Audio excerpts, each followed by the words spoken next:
So ఇప్పుడు patient critical పొజిషనే ఉంది, doctors కూడా ఇబ్బందిగానే ఉంది అంటున్నారు. సో ఎట్లా రియాక్ట్ అవుతున్నారు, దీనికి బాధ్యులు ఎవరని మీరు అనుకుంటున్నారు? 100% ఇది ప్రభుత్వ హత్య అండి. ఓకే, గత 3 సంవత్సరాలుగా ఈ ప్రభుత్వం ఎప్పుడైతే అధికారంలోకి వచ్చిందో అప్పటి నుంచి కంటిన్యూస్ గా కార్మికులు డిమాండ్ చేస్తా ఉన్నారు. ఏదైతే విలీనం చేస్తామని వాగ్దానం చేశారో, ఏదైతే పని ఒత్తిడి పెరుగుతుందో వాటన్నిటిని కూడా మీరు నివారించాలి, మమ్మల్ని కాపాడాలని అడుగుతుంటే కనీసం పట్టించుకోకుండా ప్రభుత్వం కంటిన్యూస్ గా అదే విధానాలను కొనసాగిస్తూ వచ్చింది. ఇవాళ కార్మికులు సమ్మె ప్రకటిస్తామంటే నిన్న చర్చించారు, నిన్న కనీసం ఒక మెట్టు దిగి వచ్చి ఉంటే అయిపోయేది. కానీ ఇవాళ అనవసరంగా కార్మికుల ప్రాణాలను తీస్తున్నటువంటి సందర్భం కనబడుతోంది. కాబట్టి ఖచ్చితంగా మనందరం కూడా సీరియస్గా మద్దతు ఇవ్వాలి, ప్రభుత్వం దిగి రావాలి. మరి ఇప్పుడు క్యాబినెట్ అయిందన్నారు, క్యాబినెట్లో ఏం డెసిషన్ తీసుకున్నారో చెప్పలేదు. ఇంతలోపు ఈ ప్రమాదమైన ఘటన గురించి తెలిసింది. ఐ హోప్ ఆర్టీసీ కార్మికులందరూ ధైర్యంగా ఉండాలని మనస్ఫూర్తిగా కోరుతా ఉన్నాం. అన్ని హామీలు నెరవేర్చడానికి మేము రెడీగానే ఉన్నాము. ఆల్మోస్ట్ 29 ఒక విలీనం ఒకటి, యూనియన్స్ పునరుద్ధరణ అన్నది ఒకటే కొంత ఇబ్బందిగా ఉందని మంత్రి అంటున్నాడు. ఇప్పుడు జస్ట్ ఆయన కూడా వచ్చి వెళ్ళినట్టున్నారు.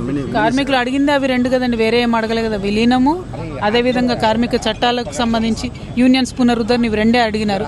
అవి 2 చేయకుండా ఏవి చేసినా కూడా లాభం లేదండి. డెఫినెట్ గా అవి 2 చేయాలి. అవి 2 చేస్తే దానివల్ల పని ఒత్తిడి కానీ ఇవన్నీ కూడా ఆటోమేటిక్ గా తగ్గిపోతాయి, ఒక మంచి ఫోర్స్ తయారవుతుంది. కాబట్టి ప్రభుత్వం ఆ పని చేయాలని చెప్పి డిమాండ్ చేస్తాం. సో రెచ్చగొట్టే వ్యాఖ్యలు కూడా కొంత కారణమని మంత్రులు అంటున్నారు. 1000% మంత్రుల నిర్లక్ష్య వైఖరే దీనికి కారణం. మీరు ప్రతిపక్షాలన్నీ ఎగ్జాక్ట్లీ అపోజిషన్ రెచ్చగొడతాయి అంటున్నారు. వాళ్ళు అంతకుముందు చేసినప్పుడు అది తెలీదా అండి? అపోజిషన్స్ రెచ్చగొట్టడం కాదు, కార్మికుల పక్షాన డెఫినెట్ గా ప్రతి ఒక్కరు ఉంటాం కూడా మాట్లాడతాం. గతంలో 52 రోజుల సమ్మె జరిగింది, ఇప్పుడు మళ్ళీ సమ్మె స్టార్ట్ అయింది. సో అప్పుడు సమ్మెకి ఇప్పుడు సమ్మెని ఎట్లా చూడాలి? గవర్నమెంట్ సేవ్ వచ్చినా అంతేనా పరిస్థితి? లేదండి, ఇది మారాల్సిన పరిస్థితి. ఎందుకంటే it is directly related to public safety.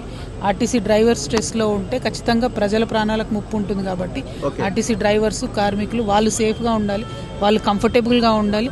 ఉన్నట్టయితేనే ప్రజలందరూ బాగుంటారు, రోడ్డు రవాణా వ్యవస్థ బాగుంటుంది. ముఖ్యంగా పేదవాడికి, అత్యంత పేదవాడికి అవసరం ఆర్టీసీ. కాబట్టి ఖచ్చితంగా ఏ ప్రభుత్వాలు వచ్చినా కేర్ తీసుకోవాలి. పోయినసారి జరిగిన తప్పును ఇప్పుడు రిపీట్ చేయకూడదని నేను డిమాండ్ చేస్తున్నాను. సో ముఖ్యమంత్రి ఇంతవరకు ఏం రెస్పాండ్ కాలేదు అసలు ఈ సమ్మె మీద. మంత్రి కూడా మాకు అపాయింట్మెంట్ ఇవ్వట్లేదు అని అంటున్నారు కార్మికులు. ముఖ్యమంత్రి గారు అన్ఫార్చునేట్లీ ఏ ప్రజా సమస్యలు కూడా రెస్పాండ్ అవ్వట్లేదండి. మీరు చూసినట్టయితే గురుకులాల్లో 160 మంది పిల్లలు చచ్చిపోతే ఇంతవరకు రెస్పాండ్ అవ్వలేదు. హైదరాబాద్లో అగ్ని ప్రమాదాలు జరిగి మనుషులు చనిపోతే రెస్పాండ్ అవ్వలేదు. నిన్నగాక మొన్న వెలుగుమాటల అంశంలో రెస్పాండ్ అవ్వలేదు. కుమ్మెర విషయంలో రెస్పాండ్ అవ్వలేదు. ఎటువంటి అన్యాయమైన విషయాలు ఈ రాష్ట్రంలో జరిగినా ముఖ్యమంత్రి గారు రెస్పాండ్ అవ్వట్లేదు. పైగా అన్ని కీలక శాఖలు కూడా వారి దగ్గరే ఉన్నాయి. దానివల్లనే రాష్ట్రంలో ఇంత అస్తవ్యస్త స్థితి ఉందని చెప్పి నేను నమ్ముతా ఉన్నాను. Thank you. జై తెలంగాణ.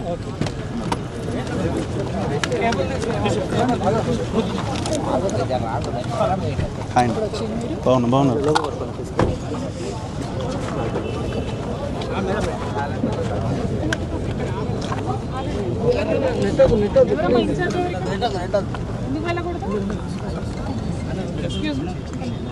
ఏమండి, ఎందుకు వెళ్ళకూడదు లోపల?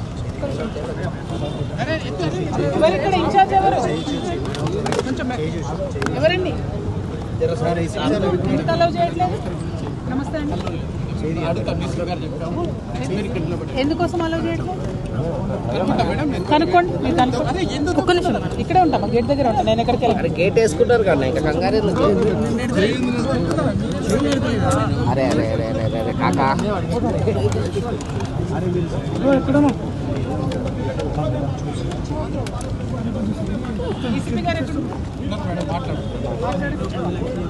కూర్చోండి కూర్చోండి. కొంచెం సేపు పేషెంట్ ఎలా ఉన్నాడు తెలుసా? డెత్ అయిందా? ట్రీట్మెంట్.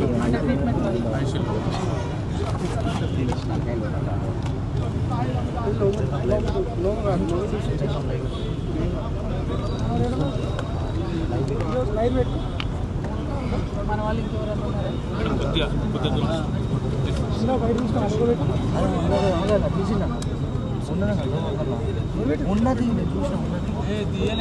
మీరు కాల్ కూడా చేయట్లేదు కదా లోపల. రాదనా వచ్చినా రాదు.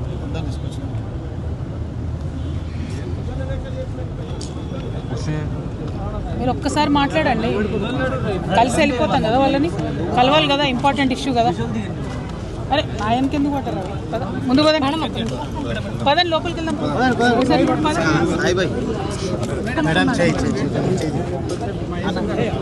ఎక్కడ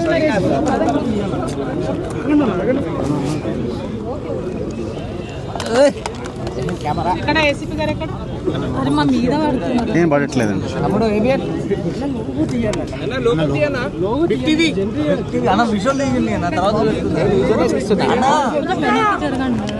తీయమని చెప్పరు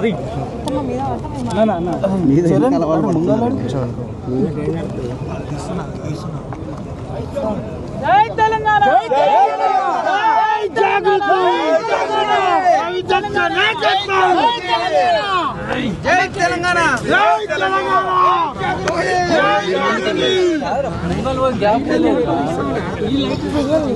ఆశా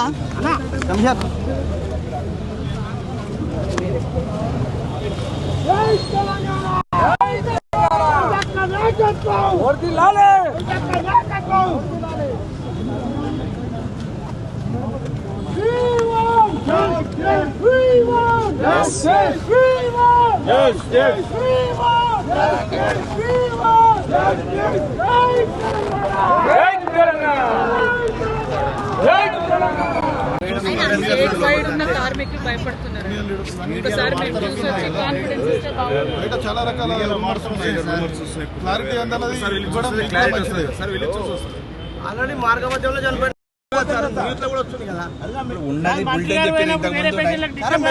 పంపించండి ఈ భరోసా వేల మంది కార్మికులు ఉపయోగపడుతుంది సార్. వేల మంది కార్మికులు ఉపయోగపడుతుంది. చూసుకొని వచ్చారు వాళ్ళు కూడా లేదని చెప్తున్నారు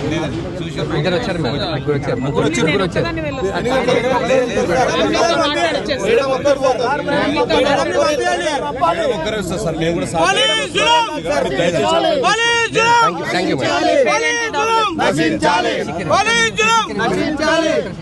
శశికి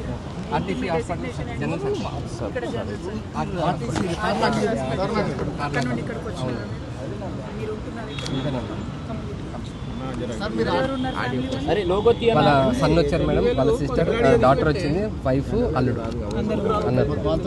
ఒక్కసారి వాళ్ళ దగ్గరికి వెళ్ళేసి ఇక్కడ బయట ఎంట్రన్స్ పిలిపిస్తే మధ్యలో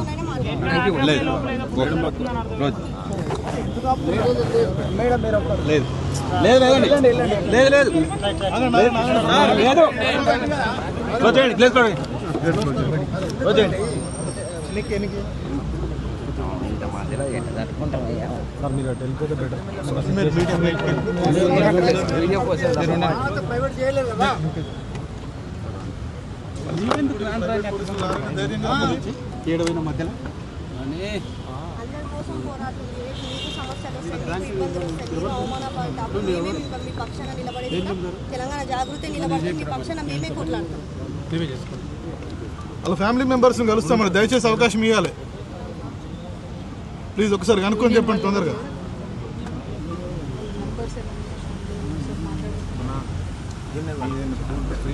కొంచెం వెనకాల జరగండి.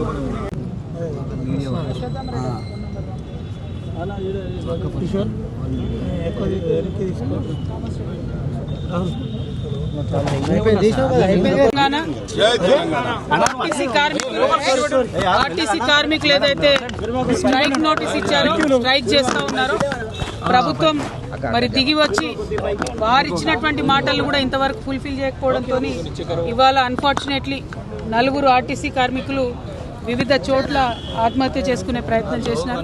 ముందుగా నేను ఆర్టీసీ అన్నదమ్ములకు దండం పెట్టి చెప్తా ఉన్నా, మన ప్రాణాలు తీసుకోవడం అన్నది సొల్యూషన్ కాదు. ఇది ఉద్యమాల గడ్డ, కొట్లాడి తెలంగాణ తెచ్చుకున్నాం. డెఫినెట్గా ఫైట్ చేద్దాం. ప్రభుత్వం దిగి వస్తుంది, మీతో పాటు మేమందరం కూడా ఉంటాం. మీరు చేసినటువంటి ఈ ప్రయత్నం మంచిది కాదు, దీన్ని కొనసాగించొద్దని నేను ఆర్టీసీ కార్మికులు ఫస్ట్ మీ చెల్లెగా రిక్వెస్ట్ చేస్తూ ఉన్నా. రెండవది, మన హక్కులు సాధించుకోవడానికి ఆర్టీసీని ప్రభుత్వంలో విలీనం చేయడానికి మీరు ఇచ్చినటువంటి సమ్మెకు మేమందరం కూడా సంపూర్ణంగా మద్దతు తెలుపుతా ఉన్నాం. రేపు ప్రభుత్వం పిలిచినటువంటి చర్చలు విఫలమైతే ఖచ్చితంగా రోడ్లో అవసరం అనుకుంటే తెలంగాణ మొత్తం బంద్ పెట్టి ఆర్టీసీ వాళ్ళ కోసం కొట్లాడతాం, కానీ ప్రాణాలు మాత్రం తీసుకోవద్దని చెప్పి నేను మిమ్మల్ని రిక్వెస్ట్ చేస్తున్నా. మేము ఇక్కడ అపోలో డిఆర్డీఓ హాస్పిటల్ దగ్గరికి వచ్చినాం.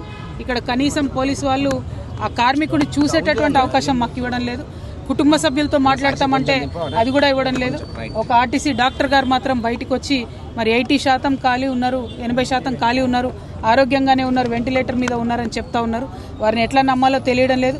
కుటుంబ సభ్యులందరూ కూడా మేము ధైర్యంగా ఉండమని చెప్తా ఉన్నాం. డెఫినెట్గా ఈ హాస్పిటల్ని వాచ్ చేస్తూనే ఉంటాం. మిగతా ఆర్టీసీ కార్మికులందరినీ కూడా వాచ్ చేస్తూనే ఉంటాం. రేపు ప్రభుత్వాన్ని డిమాండ్ చేస్తూ ఉన్నాం. 10 గంటలకు పిలిచినటువంటి చర్చలో ఖచ్చితంగా మీరు ఆర్టీసీ కార్మికుల ప్రధాన డిమాండ్ ఏదైతే ఉందో ఆర్టీసీని ప్రభుత్వంలో విలీనం చేయండి. అదేవిధంగా యూనియన్లు పునరుద్ధరించవలసిందిగా ప్రభుత్వాన్ని డిమాండ్ చేస్తూ ఉన్నాం. Thank you. జై తెలంగాణ, జై తెలంగాణ.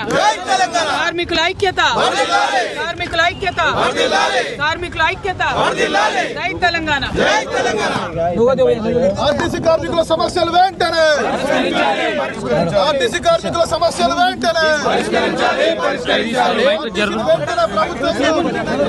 కొంచెం సైడ్ రావనే జరుగుతుంది మొత్తం.